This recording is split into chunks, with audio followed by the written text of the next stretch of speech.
పిల్లలు, ఈరోజు ఒక తెలివైన కోతి కథ మీకు చెప్తాను.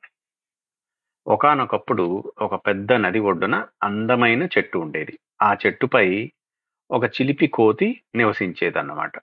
అది చాలా తెలివిగల కోతి. అందరితో చాలా స్నేహంతో ఉండేదన్నమాట. ఆ చెట్టు తీయటి పళ్ళు ఉండేవి తను నివసించే చెట్టు పైన. వీటి కోసం ఎన్నో జంతువులు అక్కడికి వచ్చి కోతితో చాలా స్నేహంగా కూడా ఉండేవన్నమాట. ఈ కోతి చెట్టు మీద అటు ఇటు ఊగుతూ ఆ చెట్టు మీద పళ్ళని తింటూ ఆనందంగా గడిపేది. ఆహా! ఈ పండ్లు ఎంత తీయగా ఉన్నాయో! నేను ఎంత అదృష్టవంతుణ్ణి! నాకు ఈ చెట్టు దొరకడం నా జీవితంలో చాలా ఆనందంగా ఉంది అని అనుకుంటూ ఉండేదన్నమాట. ఒకరోజు అక్కడికి ఒక మొసలి ఆకలితో ఆ చెట్టు దగ్గరికి వచ్చింది. కోతేమో దాన్ని చూసి ఇలా అనిందనమాట. అయ్యో! ముసలి స్నేహితుడా! నీకు ఆకలిగా ఉందా? నా పండ్లు తిను. ఇవి చాలా తియ్యగా ఉంటాయి అని చెప్పింది. దానికి ఇవి చాలా రుచిగా ఉన్నాయి. నాకు ఆకలి తీరింది. మరి మనిద్దరం ఈ రోజు నుంచి మంచి స్నేహితులం. సరేనా? అని మొసలి కోతితో అన్నదన్నమాట. అయితే మొసలికి ఒక భార్య ఉండేది. కోతి ఇచ్చిన పళ్ళని అప్పుడప్పుడు తీసుకెళ్ళి తన భార్యకు కూడా ఈ మొసలి ఇచ్చేదనమాట. ఈ మొసలి భార్యకి ఒక వింత కోరిక కలిగింది. అదేమిటంటే, ఈ పళ్ళు తిన్న కోతి ఆ తన గుండె ఎంత రుచిగా ఉంటుందో కదా అని ఆ కోతి గుండెను తినాలనే కోరిక దానికి కలిగింది. అది కలగడం ఆమె మొసలితో ఇలా చెప్పింది. ఆ కోతి పండ్లు తింటూ ఉంటే దాని గుండె ఇంకా ఎంత రుచిగా ఉంటుందో కదా అని అన్నదనమాట.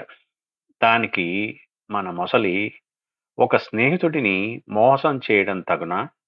కానీ ఏం చేస్తుంది మరి? భార్య మాట వినాలి కదా అని మళ్ళీ కోతి దగ్గరికి వెళ్ళింది. ఓ స్నేహితుడా, నా భార్య నిన్ను మా ఇంటికి ఆహ్వానించింది అనగానే మన కోతి ఏమన్నదంటే, మరి నాకు ఈత రాదు కదా, నేను ఎలా రాను అని అడిగింది. దానికి మొసలేమో, నా వీపు పైనెక్కి కూర్చో, నేను తిన్నగా తీసుకెళ్తాను అని అన్నది. దానికి మన కోతి పిల్ల అమాయకంగా మొసలి పైన ఎక్కి కూర్చుంది.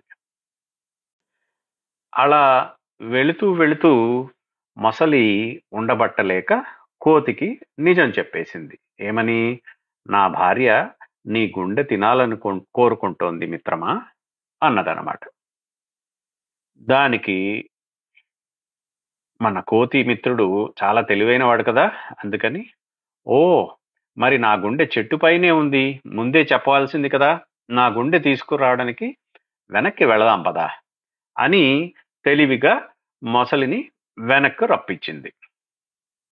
మొసలి కోతిని తీసుకుని మళ్ళీ చెట్టు దగ్గరికి తీసుకెళ్ళిందనమాట. చెట్టు దగ్గరికి రాగానే కోతి చెట్టుపైకి రివ్వుమని ఎగిరి చెట్టు మీద కూర్చొని కోపంతో మొసలితో ఇలా అన్నదనమాట. నువ్వు నాకు నిజమైన స్నేహితుడివి కాదు. నిన్ను నమ్మి మోసపోయాను.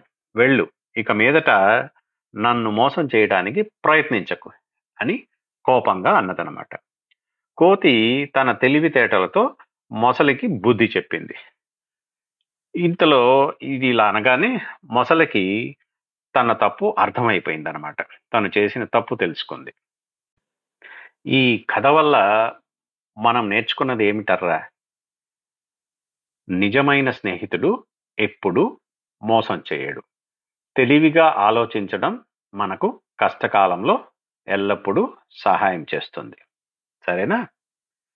తెరమెరుగున మోసం చెయ్యకండి. నిజాయితీగా ఉండండి.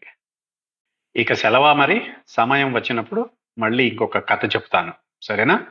అంతవరకు బుద్ధిగా ఉండండి. అమ్మా, నాన్న, గురువు చెప్పిన మాటలు బుద్ధిగా వినండి మరి. అవి మీ జీవితంలో దారి చూపిస్తాయి. మళ్ళీ కలుద్దాం. ఇట్లు మీ హరి బాబాయ్.